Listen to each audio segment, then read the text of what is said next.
Aujourd'hui, je vais vous faire un tuto pour le paramétrage du contrôleur batterie Victron. Ça peut être aussi intéressant de suivre ce tuto pour d'autres types de contrôleurs batterie, mais moi je connais surtout celui chez Victron, le BMW.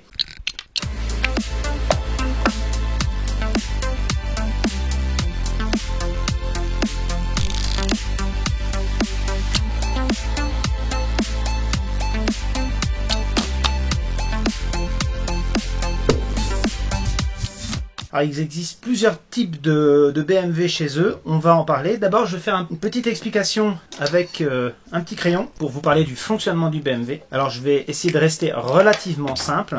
Le BMW, c'est Battery Management Victron. Hein, c'est tout simplement pour mesurer ce qui se passe dans la batterie et essayer de compter et d'anticiper. Alors, qu'est-ce qu'il fait, lui? Il mesure la tension de la batterie en volts. Hein, et puis il mesure le courant.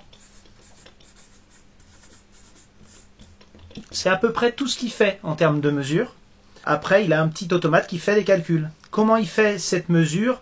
Eh bien, il le fait à l'aide d'un shunt, ce qu'on appelle un shunt. C'est ça un shunt. Un shunt, c'est tout simplement un élément résistif qui laisse passer le courant, mais qui a une petite chute de tension aux bornes. En l'occurrence, ici, on a un calibrage de 500 mV pour 500 ampères de courant. C'est la taille et le calibrage du shunt. Il existe des 1000 ampères, il existe des 100 mV, il y a plusieurs types de shunt.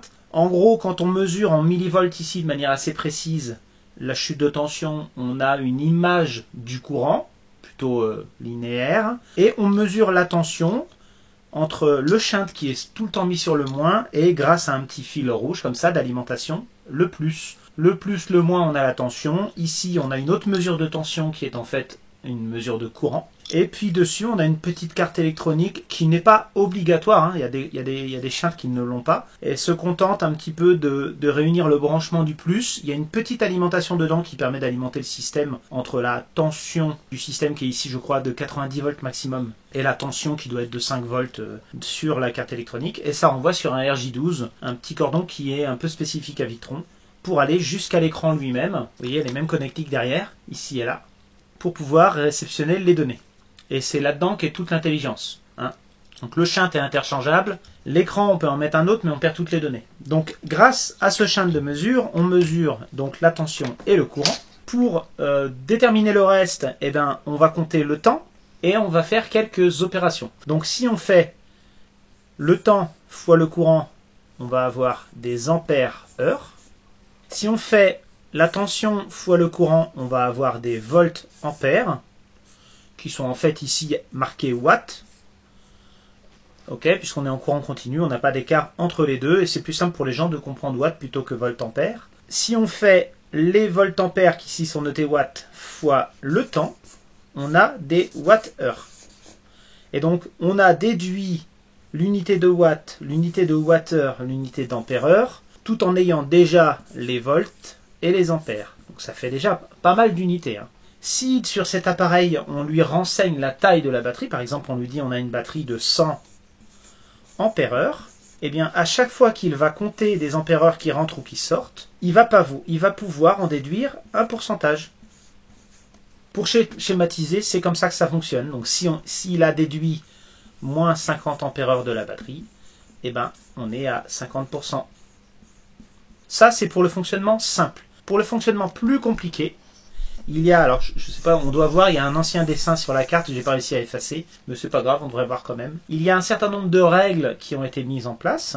D'abord, il y a une notion de rendement de charge, donc je crois qu'ils appellent ça le rendement faradique, qui est, on va dire, entre 80 et 100% la plupart du temps. Donc ce rendement, on va l'appliquer quand on ajoute des ampères-heure à la batterie. Si on ajoute 10 ampères-heure et qu'on a un rendement de 80%, on va en compter que 8, qui permet de retarder le comptage de pourcentage pour éviter d'afficher 100% trop vite. On a aussi le coefficient de Peukert, qui est un petit peu compliqué à comprendre. C'est lié à la résistance interne de la batterie. Plus la résistance interne est élevée, plus la batterie va chauffer au passage du courant. Et on va avoir un effet en fonction des courants forts et des courants faibles. Un courant fort, c'est synonyme de charge ou décharge rapide. Et un courant faible, c'est synonyme de charge ou décharge lente. Et donc, le coefficient de Peckert, qui en théorie est censé être de 1,25. L'explication du coefficient de Peckert est un petit peu compliquée. Il y a une formule logarithmique. L'explication que je donnais avant, c'est que plus on déchargeait rapidement, moins il y avait de capacité. Donc ça, c'est une explication simplifiée qui est vraie. Parce que ici, vous voyez, on a eu le temps. J'ai pris l'exemple d'une batterie OPC Plomb OPZS SunPower.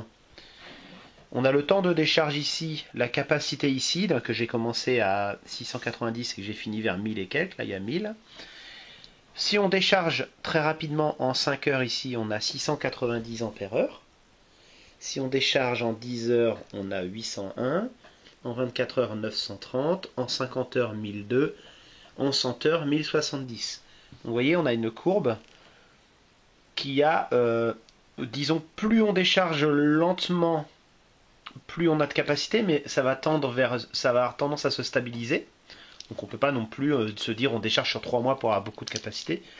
Mais en tout cas, plus on décharge rapidement, moins on aura de capacité, parce que la batterie elle va chauffer. Et le coefficient de Peckert, il varie. Vous voyez, c'est pas une droite, il varie. Par exemple, ici, entre là et là, j'ai un coefficient de 1,27. Si je fais le calcul, entre là et là, j'ai un coefficient de 1,24. Entre là et 100 heures, j'ai un coefficient de 1,14. Et entre là et C24 qui est là. Donc, voilà. J'ai déjà fait les calculs avant. Hein. Toc. Toc, on voit presque plus rien. J'ai 1,11 à peu près. Comme par hasard, mon crayon ne marche plus au moment où je fais la démonstration. 1,11 en Peckert. Et alors moi, ce que je voulais vous dire au niveau du conseil de calibrage du Peckert, globalement, plus on a un usage qui est autonome sur 5 jours par exemple avec le C100, plus on aurait tendance à mettre un coefficient de Peckert de l'ordre de 1,15. Moi c'est mon conseil, hein, parce qu'on on utilise notre batterie sur le long terme en C100, mais de temps en temps, quand on décharge fortement, on peut avoir besoin du C10. Donc il faut que le contrôleur batterie il adapte sa capacité en fonction de la décharge avec ce coefficient, donc c'est celui que je recommande. Mais si vous avez une batterie qui vous sert en cyclage, comme par exemple un contrôleur batterie sur un chariot élévateur, et que la plupart de vos usages sont dans cette zone, vous voyez, 10 heures, 5 heures, et ben vous allez laisser, alors là c'est 1,27, vous voyez ça va osciller entre 1,27 et 1,24, vous pouvez laisser le 1,25 d'origine. Voilà, vous n'avez pas nécessairement besoin de comprendre la formule. Moi, dans les applications que j'ai, c'est toujours de l'autonomie sur le long terme, je mets 1,15. Et dans les applications fortes, vous pouvez ne rien toucher. Et en règle générale, les gens ne touchent rien sur le contrôleur batterie dans ces applications-là, parce qu'ils ne savent pas le régler, donc tant mieux.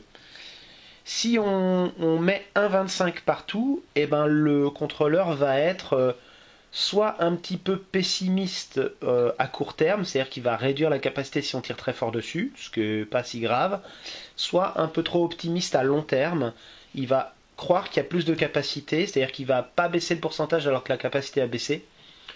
Moi ça m'est déjà arrivé d'avoir des contrôleurs batterie qui affichaient je sais pas 30% restante alors que le nombre d'ampères-heure était largement passé. Parce que ça dépend comment on paramètre. Alors pour information, lorsqu'on paramètre la capacité batterie dans le contrôleur batterie, il nous demande une capacité en C20 par là. En C20. Donc idéalement il faudrait la connaître ici. Il y a plein de batteries qu'on connaît pas forcément. Des fois on a des C10, des C100, des C5. Il faudrait le calculer. En règle générale, une bonne batterie d'un bon fournisseur, on nous donne le coefficient de Peckert. On nous le donne, on nous l'informe. Et c'est vrai que la plupart de mes fournisseurs me donnent 1,14. Voilà. Fin de la parenthèse. Pour ces deux coefficients qu'on va régler, vous pouvez vous reporter aux différentes vidéos de tests que j'ai fait sur les différentes batteries, les batteries lithium, les batteries plomb, sur lesquelles je calcule le rendement des batteries et je calcule le coefficient de Peckert à mettre dans les contrôleurs batterie. Donc c'est une vidéo qu'il faut aller voir en complément pour avoir la bonne valeur. Moi je vais vous donner des valeurs type. Donc on va parler à un moment donné du coefficient de Peckert, c'est ça que ça veut dire. Et on va parler du rendement, c'est ça que ça veut dire. L'algorithme interne du contrôleur batterie tient aussi compte de la température des batteries, s'il en est informé, ou de la température nominale des batteries, la température d'usage. Il y a un certain nombre de paramètres qu'on rentre dedans et qu'on voit dans la notice. Je vous invite à lire la notice. Moi, je vais vous donner les paramètres principaux et les plus importants, qui consistent à bien paramétrer votre contrôleur batterie. Je fais aussi un aparté sur la charge d'une batterie. Toutes les batteries sont un petit peu différentes, que ce soit du lithium ou du plomb, mais grossièrement, on va avoir une tension et un courant sur cette batterie, d'accord. En règle générale, si je prends l'exemple d'une batterie 12 volts, on va mettre 12 volts ici, en pointillé. En règle générale, lorsqu'on charge une batterie 12 volts, on monte jusqu'à 14,4 volts. Ce raisonnement-là, vous pouvez le retrouver dans une vidéo à moi de test de batterie d'occasion, qui est une assez vieille vidéo au début de la chaîne, où j'explique les différentes courbes. Mais pour une batterie plomb standard, une batterie 12 volts, on va la montrer à 14,4. C'est aussi vrai pour le lithium, mais avec des tensions un peu différentes. On va avoir un petit plateau comme ça, puis après, on va descendre ici à, par exemple, 13,8 volts. D'accord? Cette phase-là, souvent, on l'appelle bulk. C'est la phase où on envoie le maximum de courant et on essaye d'atteindre la tension cible qui est ici. Cette phase-là, on l'appelle absorb. Et cette phase-là, on l'appelle float. Nous, notre objectif au niveau du contrôleur batterie, c'est d'atteindre les 100% au bon moment. On ne peut pas se permettre d'atteindre les 100% ici, parce que très souvent, ici, on est plutôt à 85%, 90%, 80%, suivant la technologie de batterie qu'on a. La difficulté va être de réussir à détecter le moment où la batterie est chargée, mais non pas avec une tension de 14,4, mais avec une tension de 13,8. Ce qui est compliqué, parce que les 13,8, on les a passés. On les a passés depuis tout ce temps-là. Je ne sais pas si on voit bien, je vais changer de couleur. Depuis tout ce temps-là, qui peut représenter plusieurs heures, à peu près 3-4 heures, on a déjà dépassé le seuil de 13,8 volts. Donc on ne peut pas se contenter de se dire, on a passé les 13,8 volts, donc on est à 100%. Il faut associer ça à d'autres paramètres. On va l'associer au courant. Alors le courant, je vais le symboliser en rouge. J'efface un certain nombre de choses bleues là qui me gênent. Voilà. Je vais donner une valeur fictive. On va dire que pendant la phase de bulk, on a un courant qui est très fort, le maximum possible. Alors je vais considérer qu'il est droit, parce que je vais faire abstraction d'une variation de puissance de soleil ou d'une source. On va partir du principe que là, c'est 100% du courant. D'accord? Alors je ne vais peut-être pas marquer 100%, ça va vous gêner, on va dire 10 ampères. Admettons que le chargeur est capable de fournir 10 ampères, donc il va se fournir ses 10 ampères jusqu'ici. Là, il va baisser, alors ça va peut-être une baisse un petit peu arrondie comme ça, mais moi je vais la mettre en droite comme ça, c'est plus facile à comprendre. Il va baisser son courant pour maintenir la tension, parce qu'au fur et à mesure que la tension elle voudrait monter là, mais elle ne peut pas. Donc pour éviter qu'elle monte, on baisse le courant. Vous voyez, il y a une sorte de symétrie. Et ensuite, arrivé dans la partie float, on a une petite chute ici de courant. Et on va avoir à nouveau un courant qui fait ça, qui baisse. C'est très schématique. Eh bien, le 100%, on le détermine en général par rapport à la batterie, il va se trouver à cet endroit-là. 100%. On peut toujours surcharger une batterie. On peut toujours rajouter 1 ou 2%. Mais on a un seuil qui est ici, qui est plus ou moins à droite, plus ou moins à gauche, suivant la technologie de la batterie, qu'on détermine en disant, voilà, on a dépassé les 13,8 volts, et on est passé en dessous d'un seuil de courant ici, qui est là, va être de 1 ou 2 ampères. 1 ou 2 ampères pour une batterie 100 ampères-heure, prenons la batterie 100 ampères-heure qu'on avait au début. Voilà. On a un seuil ici à déterminer, et puis on dit, voilà, dès qu'on tombe en dessous de ce courant, et qu'on a la tension qui est assez haute, on peut considérer que la batterie est chargée. Il manque encore un paramètre, parce que pendant qu'on charge ici, étant donné qu'on est au-dessus du 13,8 sur toute cette zone-là, imaginez qu'à un moment donné, le chargeur, soit il s'éteigne, soit il y a moins de soleil, soit on consomme en même temps qu'on produit, puis d'un seul coup, le courant, ponctuellement, il chute comme ça. Vous voyez, imaginez, il chute comme ça sur cette zone-là. Il ne faut pas que ici, on croit qu'on est à 100%. D'accord? Donc pour éviter ça, on rajoute une tempo en minutes. Admettons 3 minutes. Pourquoi on rajoute 3 minutes? On peut mettre 15 minutes si on veut. Parce qu'en fait, lorsque le courant baisse ici, la tension va baisser aussi, et elle va baisser relativement rapidement. Puisque la batterie n'est pas chargée, il n'y a aucune raison qu'elle reste au-dessus des 13,8. Donc elle va descendre légèrement en dessous les 13,8, et puis après elle remontera quand le courant remontera. Donc on a un laps de temps qui fait que la tension va se maintenir au-dessus de 13,8 quelques minutes, le temps que voilà, elle se stabilise plus bas ou que la batterie se décharge un petit peu. On a sauvegardé un petit peu ce moment, on a évité de prendre en compte ce moment en mettant ces trois paramètres. Un paramètre tension, un paramètre courant, donc il faut être inférieur à. Alors on va appeler ça le courant de queue. Voilà, courant de queue, ça ressemble à une queue, ça, c'est un peu vous imaginez une bête, là, le courant il descend, c'est la queue de la charge, c'est à la fin, donc c'est le courant de queue. Et puis le temps, donc supérieur à un temps donné.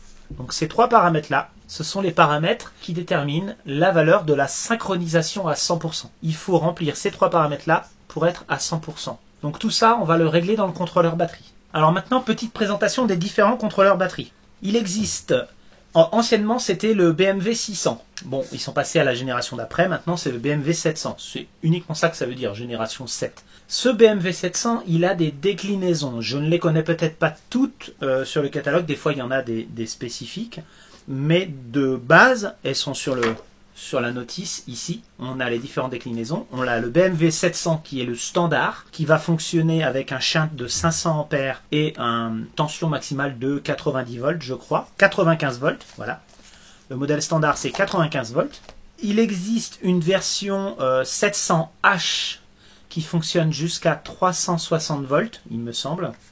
J'en ai un là-bas, mais en fait, ce qui change, c'est la carte qui est ici, qui supporte une plus grosse tension pour pouvoir convertir sur un bloc qui est lui-même en estampillé H, parce qu'il a quelques réglages différents. La version 702, c'est la version que j'ai ici. 702, ça veut dire qu'il y a deux alimentations sur le shunt. Il y en a une première et une deuxième. La deuxième a une fonction assez variée, donc c'est une fonction polyvalente. Soit on mesure une température avec une sonde de température qu'on vient brancher dessus, soit on mesure une tension.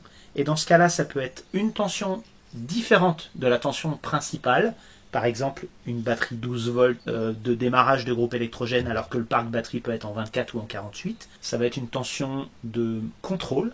On peut s'en servir de mesure de tension médiane au milieu du parc. Par exemple, vous avez un parc de 24 volts, et bien la deuxième mesure, vous la mettez au milieu au 12 et vous allez avoir une mesure de tension médiane. On retrouve ce paramètre-là sur ma vidéo lithium sans BMS, qui correspond au contrôleur batterie que j'ai ici, que je vais vous montrer. Donc ça, c'est pour le 702. Et le 712, c'est la version Smart, qui est Bluetooth, et on fait avec l'application. La version standard dispose d'un adaptateur Bluetooth en option, d'accord, qui se branche derrière l'écran en VE direct pour pouvoir faire avec l'application. Alors bien entendu, une fois qu'on a ça de branché, on ne peut plus brancher autre chose derrière, puisque souvent ce contrôleur batterie, on peut le brancher sur un Servo GX, un Venus GX ou un tout autre système GX pour envoyer les informations du contrôleur batterie et faire fonctionner le système en fonction du pourcentage affiché. Si on veut bénéficier du Bluetooth en plus, si on a un Servo GX, normalement on peut accéder au Servo GX, mais on n'a pas tout à fait les mêmes informations.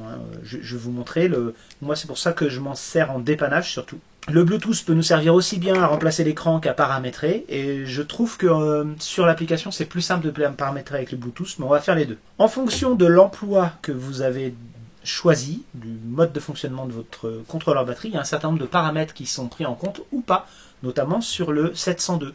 Si on n'a pas de sonde intermédiaire de température, il n'y aura pas de réglage de température à faire. Si on n'a pas de sonde de tension intermédiaire médiane, on n'aura pas de réglage d'alarme qui correspondent, donc c'est tout à fait logique. Nous, on va voir dans un premier temps les paramètres les plus importants d'un contrôleur batterie, ce que je vous recommande. D'abord, me permet d'insister, le shunt de mesure là, il se met au plus près des batteries. Il y a un côté marqué battery only, charge only. Si on inverse, ça inverse le courant. C'est pas catastrophique, il faut le retourner. Donc il se met comme ça, les batteries en bas, le reste en haut. Ne rien brancher en direct sur la batterie, sinon l'appareil que vous avez acheté 150 € ou 130 €, qui est destiné à connaître vos batteries, à être le meilleur copain de vos batteries quoi qu'il arrive, il va se tromper.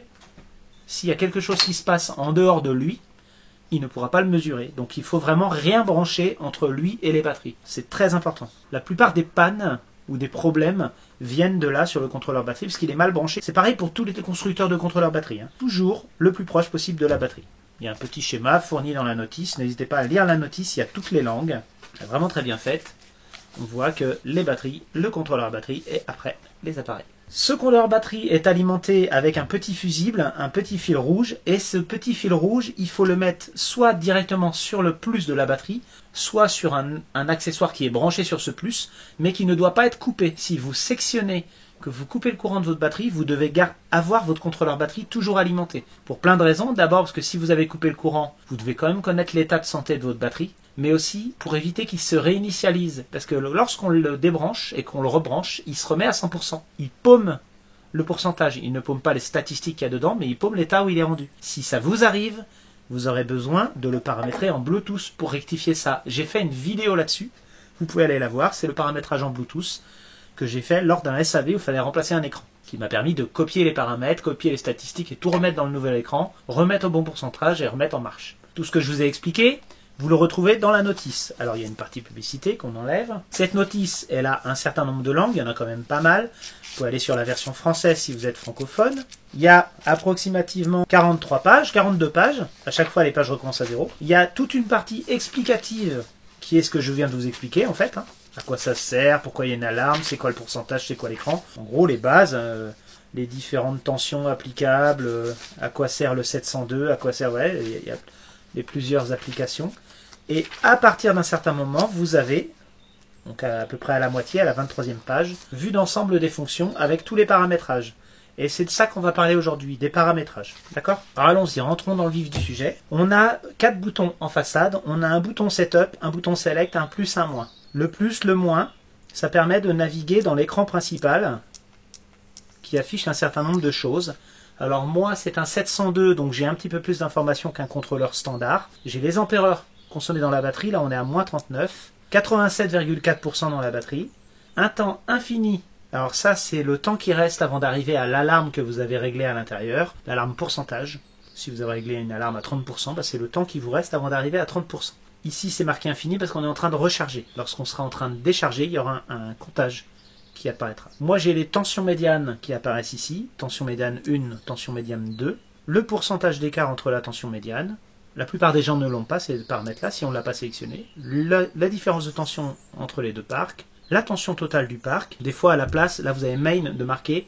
Des fois, vous avez secondaire ou l'autre parc batterie, l'autre tension de parc batterie, elle n'est pas marquée main. Le courant qui rentre ou qui sort dans les batteries, là il est en positif donc il rentre dans les batteries, et la puissance, puis après ça revient à la valeur de tout à l'heure. On va d'abord aller voir le menu historique.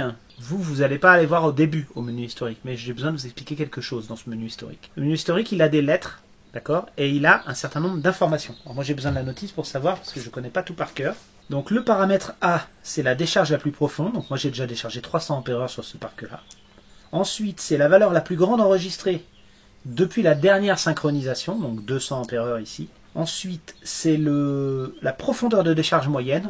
En gros, j'ai déchargé de combien mes batteries régulièrement, donc on est à 200 Ah. Ensuite, c'est le nombre de cycles de charge, donc c'est le nombre de fois qu'on est descendu en dessous de 65%, puis qu'on est remonté à 90%. Là, en l'occurrence, on l'a fait 6 fois. Ensuite, c'est le nombre de décharges totales quand on est atteint 0%, donc là on a 0. Ça nous est jamais arrivé. C'est le nombre cumulé d'ampères extraits de la batterie. Ensuite, c'est la tension minimale de la batterie. Et ça, c'est important parce que lorsque vous mettez en service le contrôleur batterie, cette tension, elle est à 0. Et on aura une manip à faire tout à l'heure pour éviter que cette valeur soit à 0. La tension maximale, la 28,4. Ensuite, le nombre de jours depuis la dernière charge totale. Donc là, on est à 11,1. Le nombre de synchronisations automatiques, il y en a eu 2. Donc en fait, on compte une synchronisation à chaque fois que l'état de charge chute en dessous de 90% et qu'il y a synchronisation. Si on était à 98% et que c'est passé à 100%, ça compte pas comme synchronisation. C'est une synchronisation qui a plus un certain nombre de défauts. Donc. Ensuite, le nombre d'alarmes tension faible, donc là j'en ai 0. Ensuite, le nombre d'alarmes tension élevée, j'en ai 4. Ça dépend comment vous l'avez réglé. Le nombre de kilowattheures extraits de la batterie, là je suis à 57,8 kWh.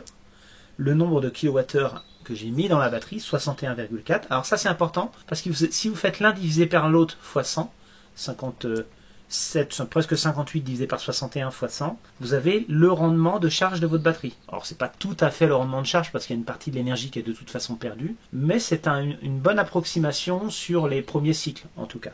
Sur le long terme, ça a tendance à baisser ce rendement-là parce qu'il y a des kilowattheures de perdu naturellement dans la vie de la batterie. Mais si vous ne connaissez pas le rendement de votre batterie, sur les premiers cycles, si vous faites des cycles complets, eh ben vous pouvez le contrôler avec ça. Et voilà, on a fait le tour. Alors maintenant, on va aller sur les paramètres. Pour ça, il faut rester appuyé sur Setup. Voilà. On a le petit Setup qui s'inscrit en bas. Donc là, il nous demande la capacité batterie. Alors, il faut savoir que quand on branche pour la première fois un contrôleur batterie, il nous demande de toute façon la capacité de la batterie. Alors, c'est la capacité de la batterie en C20. Vous regardez sur votre batterie si la capacité c'est marqué en C5, en C10, en C20, en C100, en C120. Si vous n'avez pas l'information en C20, il faudra la calculer. C'est un petit peu complexe des fois. Souvent, il faut la sous-évaluer. D'accord? Donc, c'est la capacité qu'on est censé avoir si on la décharge en 20 heures. Ok. Si vous voulez changer la valeur, vous avez là un 0 qui clignote. Si je veux mettre 1, ben je fais plus 1. Si je veux remettre à 0, je fais moins 1. Et en appuyant sur Select, ça passe au chiffre d'après. Et puis à la fin, ça fait bip. D'accord? Alors là, ça l'a pas fait parce que j'ai rien changé. Et ça mémorise à la fin. On ressort en appuyant sur Setup et on peut descendre aux paramètres d'en dessous. Le paramètre suivant, c'est la tension du chargeur. Dans la tension de charge, de floating, c'est la tension cible qu'on a parlé tout à l'heure, pour synchroniser à 100%. Donc comme moi mon chargeur il va à 28,1, et ben moi je suis 0,1 volt en dessous et j'ai mis à 28 volts. Paramètre 3, c'est le pourcentage de courant par rapport à la capacité de la batterie qu'on a remplie juste avant. En l'occurrence ici je suis à 1%, donc c'est-à-dire ça va représenter 2 ampères. Donc c'est le courant de queue de 2 qui est à 2 ampères, en dessous duquel il faut descendre pour la synchronisation. Ensuite, il nous demande le délai, le temps qu'il faut attendre pour que ce courant de queue soit valide. On en a parlé tout à l'heure. Là, j'ai mis 3 minutes. Ensuite, on nous demande le coefficient de Peukert. Là, je suis sur du lithium. Mon coefficient de Peukert, il est de 1,04 ou 1,05. Si vous êtes sur du plomb, vous êtes plus proche de 1,15 ou 1,1. Pas forcément 1,25. Ensuite, il va nous demander le rendement de charge de la batterie. Là, je suis sur du lithium. Je vais être entre 95 et 97%. Là, j'ai réglé à 97. Si on est sur du plomb, on va être entre 85 et 87%. Tout ça, ça va jouer sur le calcul. Au fur et à mesure de la vie du contrôleur batterie, vous allez vous rendre compte si les synchronisations se font tardivement ou pas, s'il a l'air de se tromper de beaucoup et vous aurez besoin de corriger. Le paramètre 7, c'est un seuil de courant. Ça peut être important. Là, il est de 0,1 ampère. En gros, en dessous de 0,1 ampère, il ne compte rien. Il met tout à 0. Là, je suis en 28 volts à peu près, donc je sais qu'en dessous de 2,8 watts, il ne compte pas. On fait ce réglage si on a des petits courants parasites qui ont tendance à perturber le système ou à tout le temps afficher des watts qui sont pas faciles à mesurer. Donc des fois, on donne un seuil. On commence à 0,01. Donc moi, par exemple, je vais le faire. Hein. Hop, hop. Voilà, 0,01, je verrai ce que ça donne tout à l'heure. Plus il est bas, plus on va être précis dans les watts, mais plus on risque d'avoir des petites imperfections. Ensuite, on nous demande la période d'autonomie restante. Donc en gros, tous les combien de temps il va calculer le temps qui reste avant d'arriver au pourcentage d'alarme que je vous disais tout à l'heure. Vous savez, c'est le temps infini qu'on avait tout à l'heure. Donc là, il mesure toutes les 3 minutes, il fait une moyenne des consommations, et je dis, bon, bah si vous continuez à consommer comme ça, il vous reste tant d'heures ou tant de minutes d'autonomie. C'est quelque chose qui est utile quand on fait la fête le soir et qu'on veut savoir si on va durer jusqu'au lendemain, par exemple. Mais la plupart du temps, on n'y touche pas. Ensuite, le 9. Donc là, c'est le 0, il clignote, donc moi je ressors, je n'ai pas envie de le faire. Le paramètre 9, c'est la mise à 0. Si vous le faites, par exemple, si je l'avais fait maintenant, mon 0 aurait été calé sur 320 watts, parce que je suis en train de produire 320 watts. Normalement, on n'a pas besoin d'y toucher quand il est neuf, mais parfois on a besoin de le calibrer. Dans ces moments-là, il faut tout déconnecter, il faut que la batterie soit à vide, qu'il y ait réellement 0 ampère qui parte dedans, qui rentre dedans, et on synchronise, on calibre à 0 ampère pour que le comptage se fasse bien. La synchronisation en 10, donc ça c'est si on veut synchroniser manuellement l'appareil et lui dire vas-y on est à 100%. Quand il est neuf et qu'il vient d'être branché, on n'a pas besoin de le faire vu qu'il est d'office à 100%. Si on veut le forcer à y aller, eh ben on va dans ce paramètre-là. Donc ça ce sont les paramètres les plus importants au niveau du réglage. On verra les relais après. Je vais vous parler de un ou deux autres paramètres qui sont à la fin. On a le paramètre 63. 63 c'est le paramètre qui fait clear history, c'est-à-dire qu'il remet à 0 tout l'historique. La première mise en service, il faut faire ça pour que justement le fameux 0 volt, l'alarme de la mémorisation de la tension la plus basse, soit remise, ne soit pas à 0, ne reste pas à 0. Parce que c'est important de savoir si votre batterie est déjà descendue en décharge profonde, en tension basse. C'est historique, il va vous servir pour l'entretien de votre batterie tous les ans, tous les mois, à chaque fois que vous aurez besoin de faire un état de votre batterie, vous aurez besoin de cet historique, vous montrez sur un carnet, pour voir où en est votre batterie. Donc il faut au départ effacer cet historique. D'accord ? Voilà pour les paramètres de base. Je vais passer sur le Bluetooth pour vous montrer.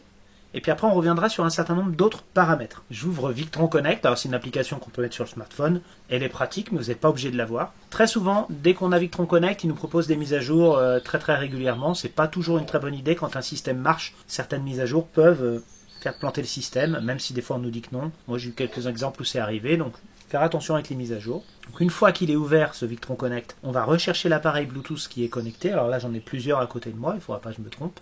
Voilà, donc là il reconnaît le contrôleur batterie, le régulateur solaire, l'onduleur et normalement il y en a un autre, il ne l'a pas reconnu, c'est le Venus.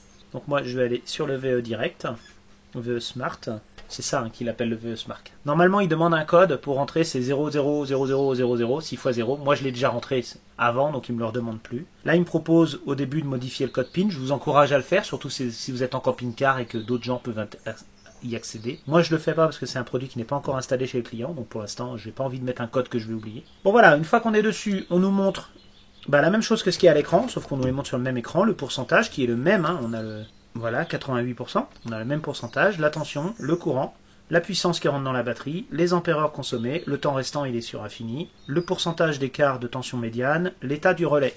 Il y a un relais derrière, un petit relais orange et bleu là, voilà on le voit. On met des petits fils rigides qu'on pousse dedans. On peut mettre du souple, il faut appuyer avec le tournevis sur la partie orange et on peut rentrer un fil. Et puis un petit buzzer, un petit alarme. Donc si vous faites avec l'appli, pour régler, vous avez le paramètre en haut. Mais avant de faire le réglage, je vais vous montrer 2-3 trucs. Il y a un historique. Alors l'historique, c'est le menu historique de tout à l'heure. Les ampères-heures, les dernières décharges, les cumuls, les kilowattheures, le nombre de cycles. Sur l'appli, c'est pratique parce qu'on n'a pas besoin de la notice, c'est écrit en français. Vous voyez, le nombre de charges complètes, tension minimale, tension maximale, tension médiane. Voilà. Et puis en bas, on peut réinitialiser l'historique. Donc là, je ne le fais pas. Le paramètre 63. Et il y a des tendances. Mais alors, les tendances, des fois, elles nécessitent d'avoir le téléphone branché. Alors, je ne sais pas si on va réussir à avoir beaucoup là. Le temps que je me connecte, il a créé une courbe pour me montrer ce qui se passe là. Donc là, le soleil il varie en ce moment, donc on le voit bouger. Mais dès que je vais me déconnecter, il n'y aura rien, parce que c'est mon téléphone qui mémorise là. C'est pas à l'intérieur, il n'y a pas de statistiques à l'intérieur, il n'y a pas de carte SD. Donc il faut que le téléphone soit tout le temps connecté en smart pour avoir ce genre de courbe. Moi j'aime pas trop ça, ça fait décharger le téléphone à mon avis inutilement. Mais sur la version smart, peut-être que c'est pratique pour les gens. Pour le contrôleur batterie, je considère que c'est pas très utile, c'est bien si on veut des courbes. Les paramètres maintenant. On va dans les petits paramètres là. Et on a plusieurs types de paramètres. On a les paramètres batterie, c'est ce qu'on a rentré tout à l'heure, les ampères-heures, la tension cible, le seuil de décharge, le courant de queue, voilà, 1%. Temps de détection 3 minutes, le Peuckert, le facteur d'efficacité, le seuil de courant, vous savez là pour la mesure 0,01 A, intervalle de moyenne de mesure. Après il nous demande si on veut la batterie doit être synchronisée à 100% à chaque fois qu'il démarre. Moi il est mis comme ça oui, mais on peut très bien lui dire non. Actuellement il est à 88%, mais je peux rentrer un pourcentage différent. Je peux lui demander de synchroniser, je peux calibrer à 0. Donc c'est les mêmes réglages que tout à l'heure, mais c'est plus pratique. Ensuite, on a le réglage des relais et des alarmes. On va commencer par les alarmes. Sur l'application, elle est assez pratique parce qu'on a tout de suite alarme de pourcentage bas, alarme de tension basse, alarme de tension élevée, alarme de tension médiane. Alors la tension médiane, elle est liée au fait que j'ai réglé ma deuxième sonde en fonction de la tension médiane. Donc on a tout de suite, si on clique dessus, on nous propose des réglages. Moi j'en ai pas besoin. On a tout de suite les réglages possibles avec l'appli.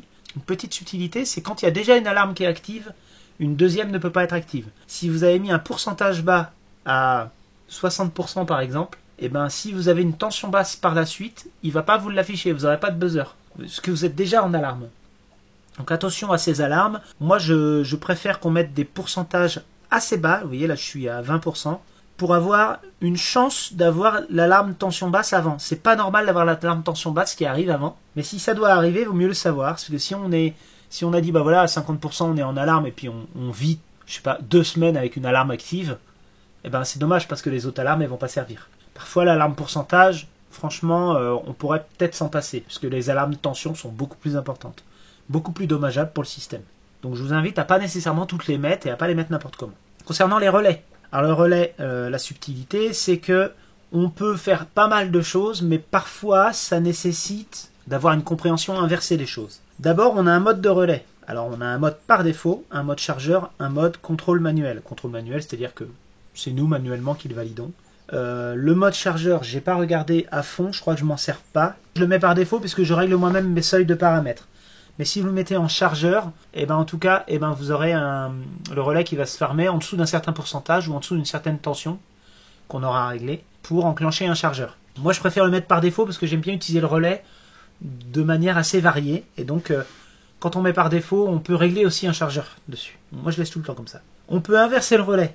Pourquoi? Parce qu'on peut considérer qu'on a besoin de le fermer pour une alarme, mais on peut considérer qu'on a besoin de l'ouvrir aussi. Si le fonctionnement est inversé, il faut inverser le relais. Dans mon cas, le relais est tout le temps fermé, dans le cas que j'ai réglé moi, et je lui ai dit, dès que tu as une tension trop élevée, tu l'ouvres. Et ce relais, je l'ai affecté à la télécommande du régulateur solaire. Donc c'est un relais qui me sert à commander le chargeur solaire, en cas de surtension. On peut aussi considérer que ce relais, alors là, vous voyez, il y a un soc bas là qui est marqué, désactivé. J'aurais pu lui dire, dès que tu es en dessous de 95%, tu t'ouvres. Et au-dessus, tu te fermes. Donc on peut considérer que c'est une alarme, mais comme j'ai inversé le fonctionnement, ce relais-là va me servir à enclencher un consommateur, par exemple, un chauffe-eau électrique. En dessous de tel pourcent, tu autorises un consommateur. Donc en fait, il faut un petit peu de jugeote, et il ne faut pas tout activer. Moi en l'occurrence, ici, j'ai aussi la tension médiane qui active ce relais. Dès qu'il y a un déséquilibre en fin de charge sur mes batteries lithium, ça coupe le régulateur solaire. On aurait très bien pu se servir de ce relais pour une tension basse, pour dire voilà, en dessous d'une certaine tension, tu enclenches EDF, tu enclenches un chargeur, tu démarres un groupe électrogène. Donc on peut s'en servir comme ça. Donc vous voyez là, globalement c'est lisible, d'accord? Quand on ne se sert pas de l'appli, quand on n'a pas le smart, on va sur l'écran, on va dans Setup, et puis on va chercher les différents paramètres du relais ou de l'alarme. Donc on va voir sur la notice, alors moi je suis habitué, vous voyez, regardez, relais, là il est en défaut, paramètre 11, ensuite il est sur on actuellement, son état, paramètre 12, ensuite il me dit paramètre 13, vous savez pas la notice, il suffit d'attendre, ça s'écrit, ça défile. État du relais, il est fermé, close, 14, relais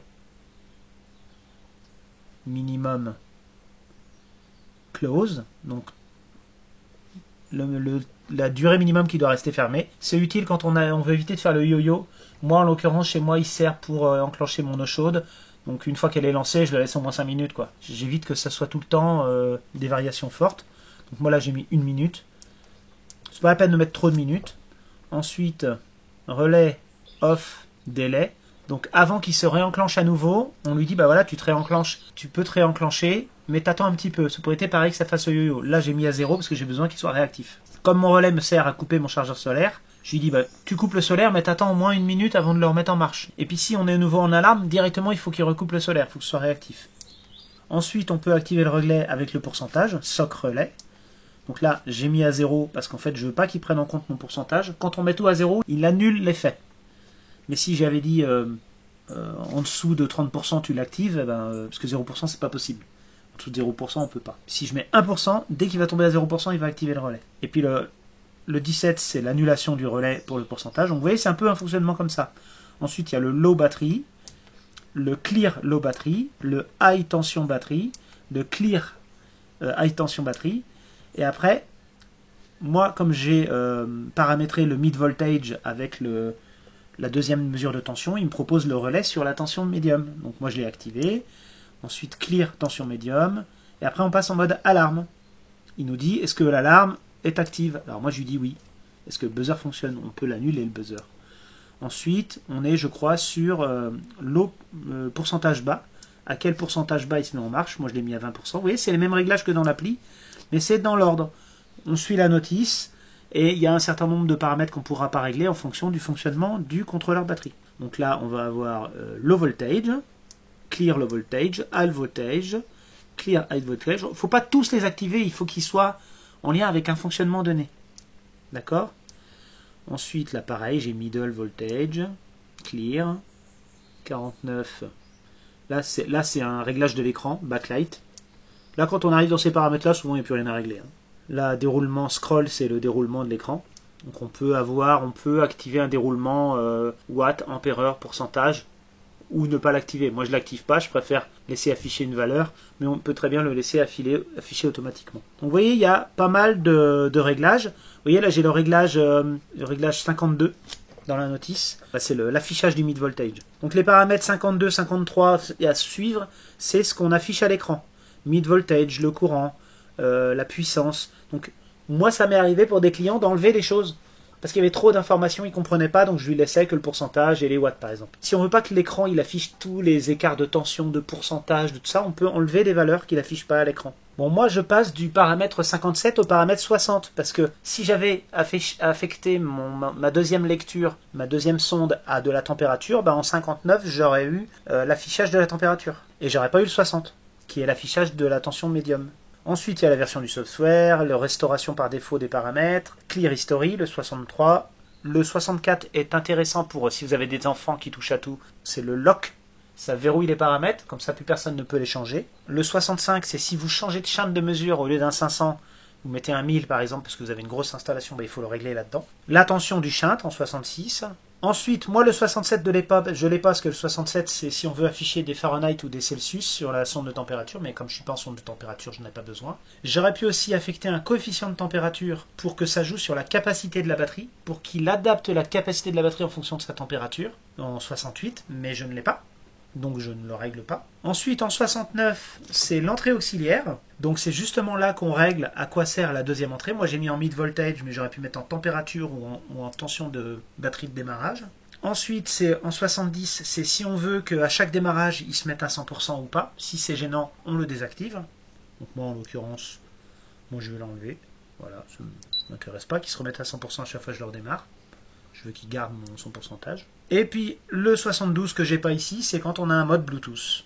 Donc ça permet d'allumer ou d'éteindre le Bluetooth pour le 712. Donc voilà, on a fait le tour des paramètres. Je trouve ça intéressant d'avoir un contrôleur batterie comme ça. Au niveau de la fiabilité de ce produit, alors moi je trouve que c'est un produit relativement fiable.